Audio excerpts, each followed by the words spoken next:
Dalam Lontar Medang Kemulan disebutkan bahwa Watu Gunung merupakan putra Dewi Sintakasih yang merupakan permaisuri kerajaan Kundadwipa. Disebutkan Raja Kulagiri yang memerintah di Kundadwipa memiliki 2 orang istri, yaitu Dewi Sintakasih dan Dewi Sanjiwartia.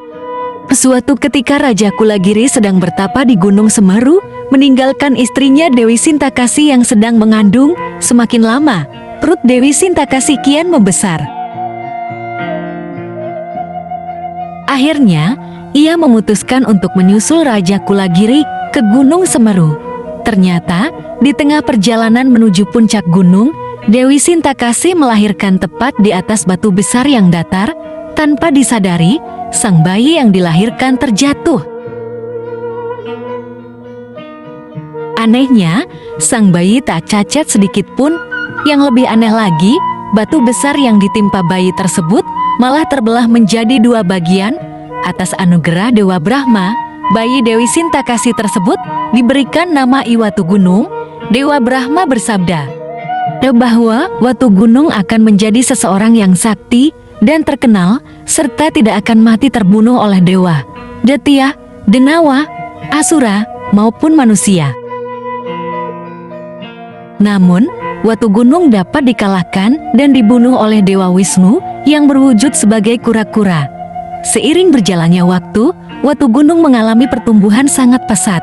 Nafsu makannya pun tinggi dan membuat ibunya kewalahan. Suatu hari, Watu Gunung meminta makan dan ibunya sudah kewalahan dan tidak mampu menahan emosinya.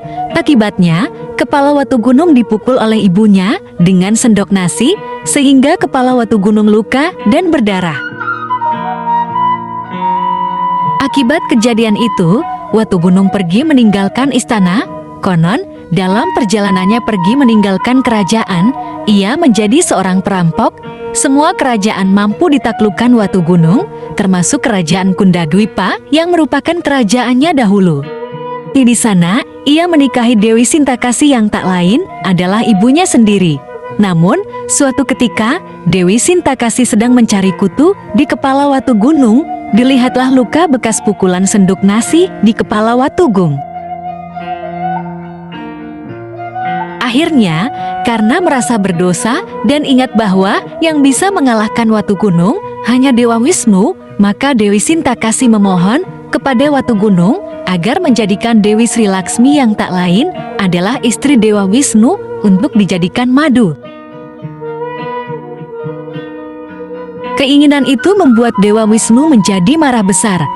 Namun, kemarahan Dewa Wisnu tidak membuat Watu Gunung takut, tetapi malah menantang Dewa Wisnu untuk berperang. Peperangan pun tidak dapat dihindari.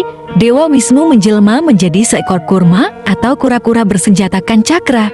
Dan di sejurus kemudian Watu Gunung mampu dikalahkan oleh Dewa Wisnu. Dan hari itu bertepatan dengan kekalahan Watu Gunung disebut sebagai Hari Watu Gunung Runtuh atau Kajang Kliwon Pemelas Tali.